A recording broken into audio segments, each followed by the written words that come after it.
Welcome to Sober.Coffee, a weekly coffee chat sharing experience, strength, and hope for anyone on the sober road to recovery. You can download Sober.Coffee weekly on all podcast platforms and check us out on Instagram at Sober.Coffee Podcast and on Twitter at Sober.Coffee Pod.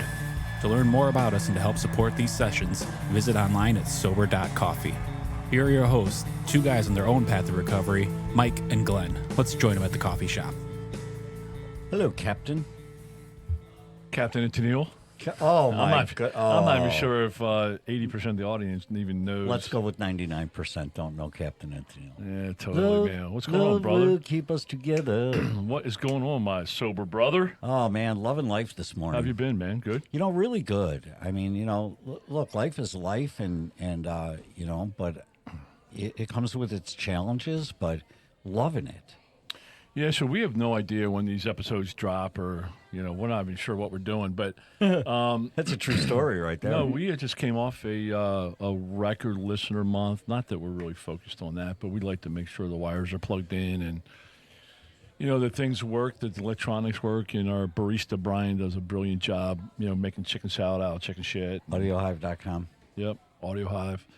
And, but no, we love our engaging with our listeners on Instagram and on Twitter, and let me see where else, and on Sober.Coffee, our website. Man, we got all the episodes listed on our website. We've got a great resource room. Recently launched the blog and writings, which is just amazing. It's taking the spoken word and expanding via written word. Right. Just some people like to read. Some people like to. Yeah. Trying to serve it up how people like it. We're on YouTube now. Well, yeah, Did you know you what say it's that? like. No, I didn't say that. We're on YouTube too. It's just like a coffee shop, right? Yeah. If you go in and you serve, everybody gets black coffee, right? You go into Starbucks and you hear, 17,000 different ways, because people like things different. So that's why we're trying to do some writings and some resource room and YouTube and all the social media. Are you a latte guy, or are you a black coffee guy? I'm straight black coffee. Straight black coffee, yeah. Yep. Just give it to me straight. Yeah, just like the old days. You no ice, no splash of anything. No, for years I did the splash of cranberry. Oh, sure, just to make it look good. But towards the end, man, it was just straight up. Then I ran out of ice, so I just went straight right out of the bottle. Wait, who runs out of ice? I mean, we have a North Pole. Well, Don't we have enough ice? Here's why you run out of ice, because you're drinking it too fast. Oh, okay, gotcha. Drinking quantities. But those days are behind us. So far behind. Why are they behind us, Glenn? Focused on sobriety, man. All right. Well, can we focus on sobriety this morning? We got a table for three. I know. I love table for threes. Yeah, right. Guess who's back? Who's back? K to the A to the R to the E to the N. To Karen. So Karen jumped on early That's on. my own rep song. So Karen jumped early on Sober.Coffee podcast. She was we were working to the first 12 steps and going through those, and she jumped in and told her story, and she jumped in and helped with the steps. And now it's 130 or 40 episodes later, and Karen, we haven't gotten one bit better. We apologize. No. Yeah. We haven't improved. We still have the same game. But we're still sober. But we're sober. Yeah. So we're It's all that matters. Still sharing the message of sobriety. And it's funny because when Mikey and I started, and when we even talked with you about it a little bit, we're like, well, we know we have at least 15 episodes, right? Because Mike will tell his story, I'll tell my story. And we got 12 steps. We got 12 steps. That's right. And there's 15 episodes. And here we are like 140, 150 in, and we still have Now we're like Seinfeld. We're the show about nothing. Yeah. No, we're a show about sobriety. I will say that. Yeah. But beyond sobriety, then it's nothing. Karen, how are you? Hi, Karen. Fan-freaking-tastic. What's good? What's good in life right now? I mean, Bo. Of course. Bo the baby. All Bo all the time. He's 2 now. Yeah. Trying to talk. Isn't that amazing how fast that goes? What steps he on? That's awesome. So he gets on He's the working phone. Mike, they're walking steps, not AA steps. Yeah, right. Well, that's what I meant. He talks now, and it's some things we can understand, of course, but some we can't. Mm-hmm.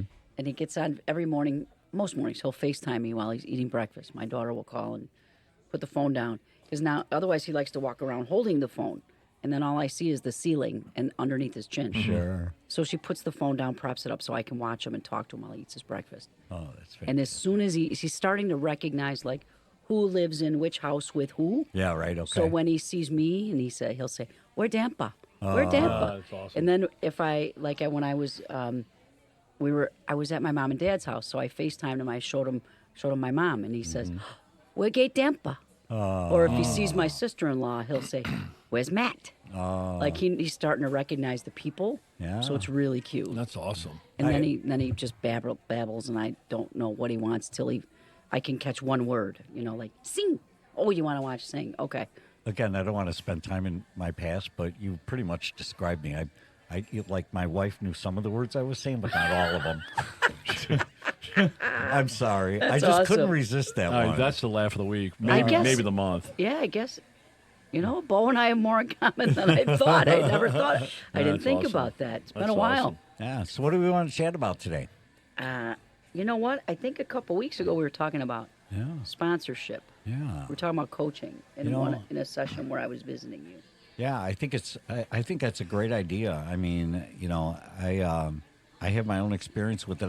When I walked into AA and they said one of the first things they told me was get a sponsor, and I got to tell you the Did you even know what that was? No, I had no idea what it was. I didn't either. I think when newcomers come in, I think we use so many words that they have no right, idea. right. We throw all the sayings and all the words. Right. Somebody needs to slow it down and explain this stuff. Right. Well, maybe Empathize maybe or if they put go to a themselves Chat GPT, they'll figure it out. Never. Don't mind. even get me started on that. Okay. Yeah. See, we use Karen, words do you we know don't what Chat GPT is? No. Oh, it's one of the most amazing, scary things you'll be introduced Okay. to this week. So, like that, people don't know it Wait, yet, Mike, but is they're going that- to know it. Well, no, wait, time out. Yes. Let's That was an ADD moment. I'm sorry. My wait, bad. time out. Yes. So you bring some amazing content to this show and to life and to my life. Is it all generated from ChatGPT? Is it? This script How is much- this script has been generated How by much? ChatGPT. How much of you is really ChatGPT? The question you'll never get answered. Is it more than 50? 75. That is funny. Karen feels left out. See, I was got just an saying- education coming, don't wait, I? I was just saying that we leave, the newcomers out, right, with Right, all our we- internal jargon. Internal words, right. Right, so Yeah. let's stop that. So, Yeah. Karen, there's a program out there called ChatGPT. Right. And it's artificial intelligence content generator. Mm-hmm. So you give it one line, and it will spew out a very accurate, scarily accurate line. For example, we used it at work this week just to joke Mm-hmm. around. And, we launched a business. We raised $18 million. So one of the guys, because we have some data scientists, some we got some really smart guys on our team. And they did one line into ChatGPT. And it said, write a press release for blank blank company raising $18 million. What came back? I mean, I would probably change 2 words. Yeah. It Wow. was amazing. So I'm sitting here wondering how much ChatGPT, of well, you my got to write that down. Chat Well, the GPT. word on the street is it'll replace Google. I mean, that's, ultimately. It is- Really? Yeah. Karen, I'm telling you, and I should read the press release to you because it is amazing. Yeah. And how Wow. accurate it was. And the quotes Yes. from Glenn, I mean, I couldn't have said it better. It was just amazing. So watch how I bring this all back around to sobriety. I'm eager to hear. Okay.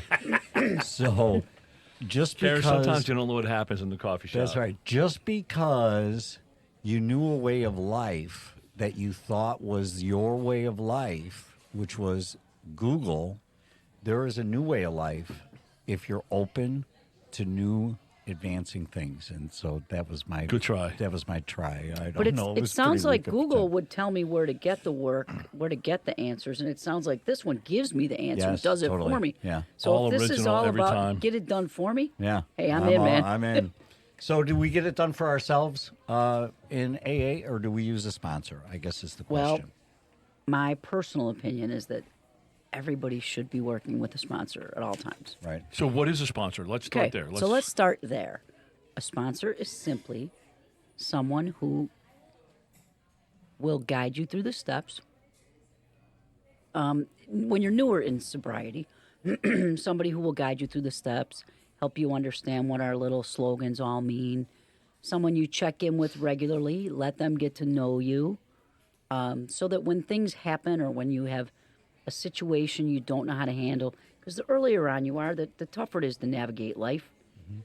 They're kind of like a partner, a coach, who will help you find solutions and teach you how to find solutions to problems. A little later in sobriety, I think once, my sponsor doesn't have to do that for me so much today. She's more of a confidant, someone I can share things with that I don't tell everybody. But even now, if you're feeling a little squirrely about something, who do you call? Absolutely, I call my sponsor. Right, absolutely. because she knows you so deeply. She knows everything about me. That's right. She knows my family dynamic. She knows all the players. Right. Sure. She knows everything about me. Right. So I think that I do have a couple thoughts. Sometimes in meetings, like I'll hear people talking about their sponsor, and they say, "I fired my sponsor." All right, Ego. First of all, you don't pay them, so you can't fire them. If there's no W-2 or 1099 involved, K-1, something, you can't fire them. Really? They're not on your I've been payroll. paying my guy $100 a week. What are you I telling wash me? my car. Those are smart. Wait, I have been doing this for right, hold on. right. But I think sometimes we get too caught up in, I'm sponsoring 7 women. I'm sponsoring 10 guys. Like sometimes we can let that get into our head and let us think that we are more important than we are. First of all, sponsorship for me is a humbling experience. That someone would want my guidance and somebody would want what I have. That's humbling to me. It's not like I'm so sober that they all want to come to me. No, right. It's not like that. Right. It's and I unfortunately sometimes I can get a whiff of that in different rooms. Sure. It's not like a badge of honor, except that, wow, I've done something right. Right. To the point that I have something to give today. Right. And I think, number one, I think you should be with the right person at all times. If you don't feel like your sponsor is the right sponsor for you at any time, then you owe it to yourself and your recovery to move on and go to the one who is. Okay, so time out. Why would so I have an experience in my journey. I had a temporary sponsor in 2014 just because of logistics and location. I've got a same sponsor I've got now, Timmy, for 10 plus years. But I was in a 4-month program and I had a temporary sponsor in that 4-month program, and I released him. I fired him. and Severance package? And I did because of my ego. So why would you, what are some good reasons in changing sponsors? Okay. Now, what? I'll bounce it right back to you. But for me, I let that guy loose because I didn't want to hear what he had to say. I wasn't ready for that level of surrender yet. And he was bringing out defects in me and correcting me, and I didn't want to hear it. Made you uneasy. Well, all right, I will. So you he know, was probably the right guy for me. I probably should have started with, I fired my first 4 or 5 sponsors, looking for one who would say what I wanted them to say. Every one of them was telling me how I am the problem, and I'm like, this bitch don't know me. She has no idea what I've been through.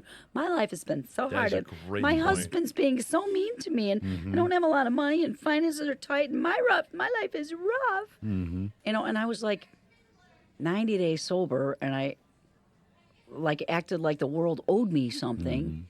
And here's this woman saying, yeah, but you need to do this, but you're not doing this. And I'm like, you're not listening to me. And she's like, one of us isn't. Yeah. And every one of them, until I was ready to be sponsored, till I had enough pain. I had enough pain to get sober. But then once I came in, I had to have enough pain once I came in to be sponsored and let someone help me. Sure. Because Interesting. it's all, you just said it, it's all that ego. Oh, like you're going to help me? What do you know? You're not even married. How are you going to help me fix my marriage? Mm-hmm. You know, you're divorced. What do you know about marriage? Right. And it's just really cocky, like thinking I knew better. Mm-hmm. And that takes a while. It takes a while when you get here.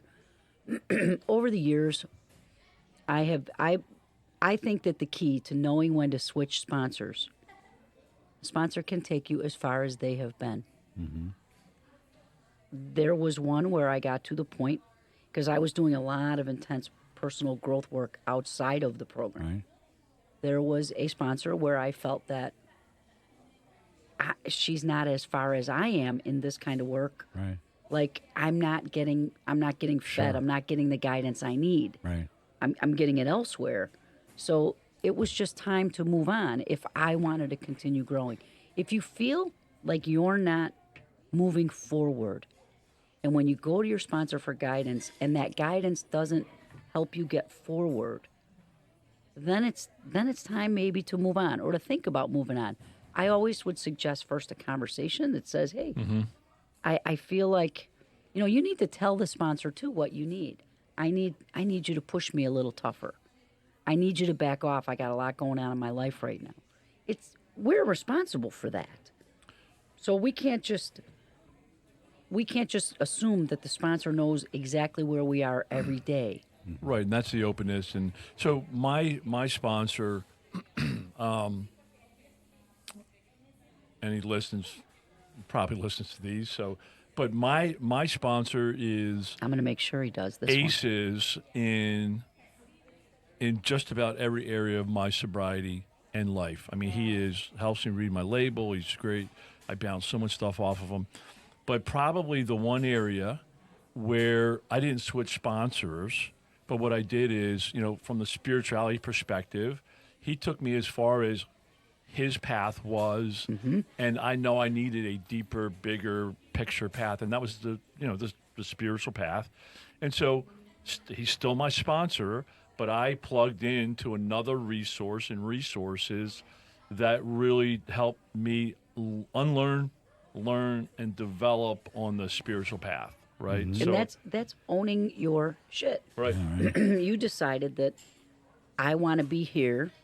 My sponsor isn't there, so he can't get me there, but he's doing a great job with everything else. Yep. I'm going to add on another resource that'll get me there. Yeah. There's nothing wrong with that. You were outside the program doing personal development. Right. Glenn's out there doing spiritual development. Absolutely. But this person, and I find, and I've been very fortunate. I've had two sponsors. One moved. He didn't check with me. He just up and moved to Florida.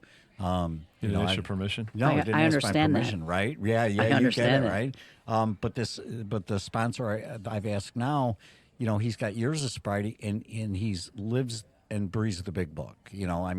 So his answers, when I come to him with a problem, a relational problem, a financial problem, he'll point back to the big book and say, what does the big book say about it? Right? That's a great sponsor because I live by the book. Every solution I've needed in my life is in that book. First 164 pages. Yeah. All right, so let's go back a little bit because we're digging in some deep parts of the pool here. Let's bring it back to the shallow end, all right? Because we got a lot of early sober curious new people in AA, right? All right. So let me ask you a question and let you guys chime in. How do you pick a sponsor? I'm glad you asked that because that's where I was going. Awesome. Right. How do you pick? I'm Number clueless. one. I walk in. Number one. Get a sponsor. How do I Number pick it? one. When we come in, we don't pick a sponsor because we think we have to find the right one. And we're waiting to find the right person. You know what? Don't overthink it. Just ask somebody who's been there before you. Just ask someone to help you. Okay? That's all you got to do. A lady asked me this week if I would sponsor her. And I said, let me think about that for a couple days. So I listened to her in some meetings a little bit, and I know her pretty well. I said to her, what do you want from me? What is it that you're looking for? I want to make sure I have what it is she wants. Amen. Are you looking to talk to someone 7 days a week for half an hour a day? I can't commit to that. What do you need? But in the very beginning, I think all you need is somebody who has been in whatever step you're on, make sure they're past that one. Right. I've also had people say, am I ready to sponsor? I'm only on step 8. Well, this newcomer's on step 1. You did step 1. And believe me, by the time they need to do step 9, you will have done it. Right. So you can bring them as far as you've been. Right. So a newcomer, I think the problem with them is twofold. Number one, they're shy. They're afraid of rejection. You know, so they're concerned about asking someone. Number two, they think it has to be the right person. Right. And yeah, you should. Someone, but it doesn't take too many meetings to hear somebody click. You know, my second meeting, I heard somebody share for probably 4.5 minutes, and I went up to him after the meeting and I said, "Would you be my sponsor?" Exactly. But look, I don't know if it's gonna. He said, "I don't know if it's gonna work, but sure, let's try give it a go." That's what I told this girl. Let's Second give it a whirl. meeting. But it's kind of crazy because my first couple sponsors, back in 2003, I thought it was their privilege to be able to sponsor me. Oh. I thought I was doing them a favor. Wow. And technically, you were. No, yeah, and we will chat about that. Right. But You were, but at the same But I by the had same no token, I idea. see what you mean. Yes. Like, and that's why I'm glad. That's why in the beginning, it took me so long to click with the sponsor for a while because they all told me I was the problem. I'm like, "You bitches don't know nothing. Like they got to go. They don't get me. That's right. All right, so the first, and I'm referring to this dude who was my temporary sponsor in 2003 in my first rehab. Right? They said get a sponsor. Again, nobody defined it for me, and we had this guy come in and kind of share his story. Halfway through, I interrupted him. And I said, You ass. I did. I interrupted him, and I said, "Hey, will you be my temporary sponsor?"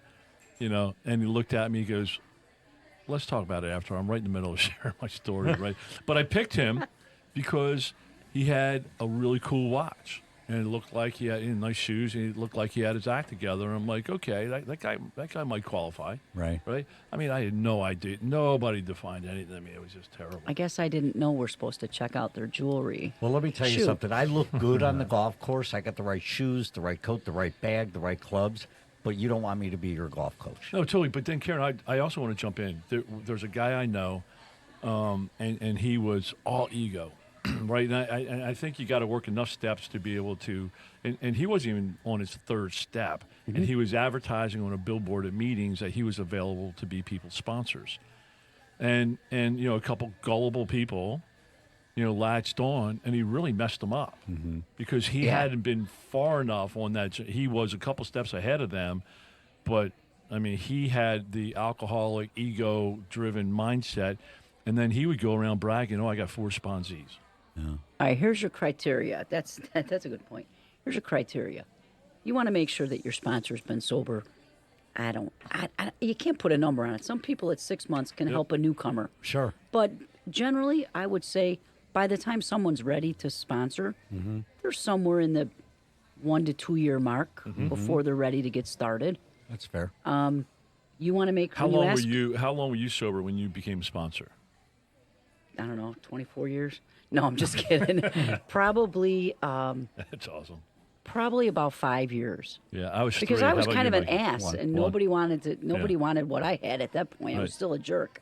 But you want to make sure that someone you're considering has at least some sobriety. You want to see them in meetings and know that they're actually working a program. You want to ask them what step they're on. Make sure they're working a program, and make sure they have a sponsor too. Right.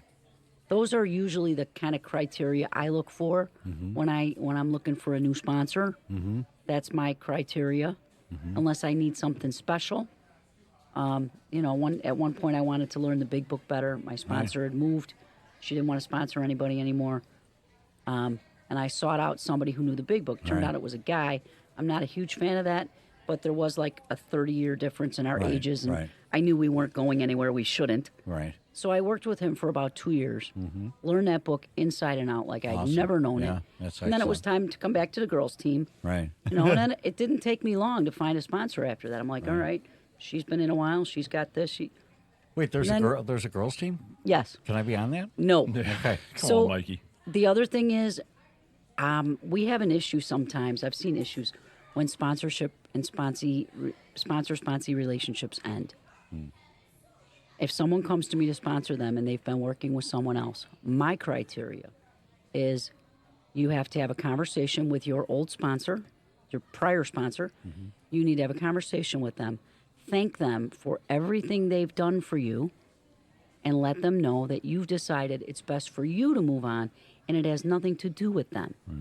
And make sure that you leave that relationship as friends. These relationships should not end like I walked in the room and my old sponsor was there, so I had to sit in the back of the room. It shouldn't. I'm friends with every woman I have ever sponsored and everyone that has ever sponsored me. What I don't. There's one woman who still has not told me she has a new sponsor. I just hear her talking that she was at dinner with her sponsor the other night, and I was home that night, so I know. That's awesome. I know I was fired. That's awesome. So I was fired, and here's how that looked. I was sponsoring a guy, and he had needs. So when you say, hey, outline what you're looking for, he was looking for somebody to speak with him a minimum of 1 hour 3 times a day.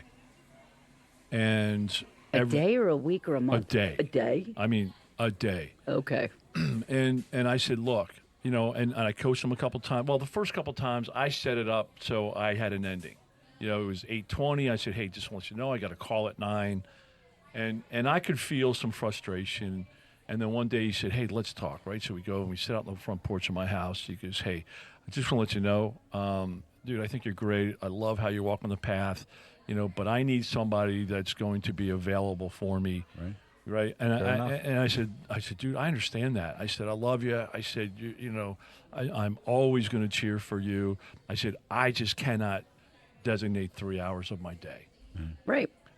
Or more. And so I bet you're still friends. Well, I don't see. Yeah, we are still friends. I don't see him much anymore. Right, but if you did, you wouldn't be uncomfortable, Oh, and no, you wouldn't be not going at all, the. man. You'd No. hug him. In You fact, wouldn't go the other way. Last time I saw him, I totally hugged him. Oh, okay, so I have two more points. So one is, out there on social media, we got a lot of followers. There's these paid sober coaches. What's your input and thought about that? Interesting. Compared to a sponsor? Interesting. And I'm really asking this from exploratory because I don't really know what No, a I've paid seen- You sober mean I like see a a lot of sober that. companion, like who lives with you? No, I'm talking these about- are sober. This is professional. So you're So like I'm a online saying- professional sponsor, and you pay me for it. $100 basically? an hour, yeah. Yeah, pretty much. You're a sobriety coach. It's a whole vertical. All right. Well, out where there. do I put in my application for I I that? almost spit my coffee out. If I got You should $100 see an Karen's hour, face. $100 an Karen hour. just found a new career. Hell yeah! Simon, I don't know about that. I think that I don't know enough about it. I'm not familiar with it. Right. However, if you told me that someone was being paid to sponsor, instinctively my gut says that's bullshit, because sponsorship is something that we do as part of our own recovery. It's something I do for me. I sponsor because I was taught that I have to give it away to keep it. We cannot transmit what we don't have. And the primary purpose of the program is to stay sober and help other people achieve sobriety. It doesn't say it's going to work if I'm getting paid for it. And that's different. So it may not be, let me just clarify, it may not be associated with AA. Okay. It's Then- just a sober coach. I mean, I guess then that would be more like, I would feel that was more like a counselor. Or a therapist, yeah. Yeah, I mean, I Or a saw a professional therapist. coach that has I to do with saw a sobriety. professional for many, many years. Can I tell you So- from my still do. experience what a professional sobriety coach would not do is, I know in my role and in my life, I've had my sponsor show up at my front door. I've showed up at my sponsee's front door in the time of need. I don't think you're going to get that from I'll help you stay sober.com, at $100 an hour. There's some of those guys actually to the opposite degree, like some executives or whatever. I mean, these people will travel with them and make sure wow. they stay in the lane, and so it, they're like babysitter.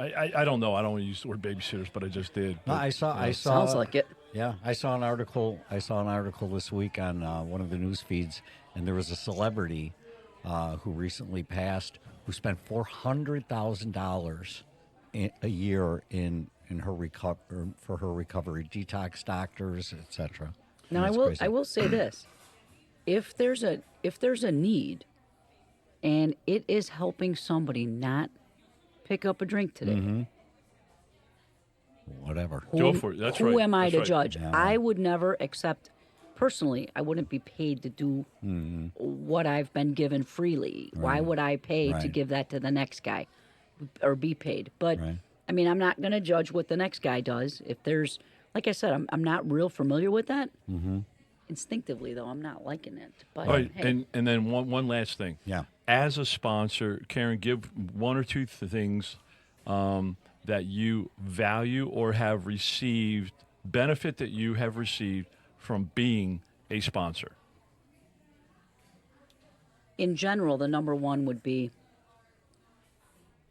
it helps me remain grateful because sometimes I don't see what I have until I'm giving it to someone else. So every time I have a conversation with someone that I'm sponsoring and I help them through a situation, or I don't like to give them solutions. I teach them how to make the best choice, how to make the best decision. I teach them how to make a decision. So when I do that, I think to myself, wow, I've been given a lot here. Like when I see what I'm giving to them, then I see what's been given to me.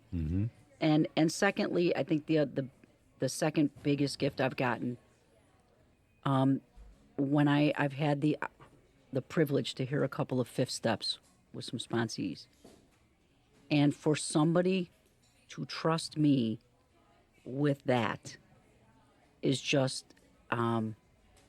it's humbling beyond words that somebody would trust me with that. That tells me how far I've come from who I used to be. That's what a wonderful. gift that somebody would trust me with that. That's wonderful. Mikey? Yeah, the real relationship. I mean, built on honesty, transparency, whatever buzzword you want to use.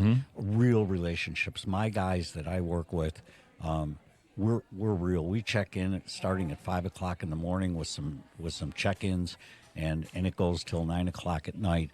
We're on the phone. We go out to eat. I mean, they're real relationships, and we don't talk about bullshit. We talk about real life, and those are invaluable to me.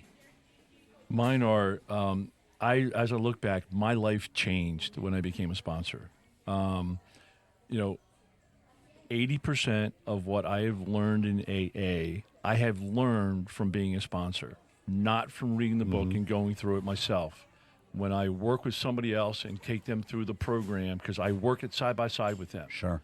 When I ask them to analyze the promises, I analyze the promises.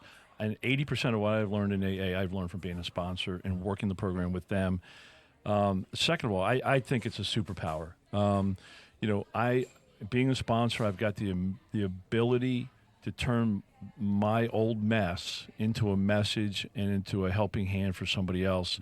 And I love how this works because it just seems like the sponsees that come up and ask me, like I have some sponsees, it is like I am looking in a mirror.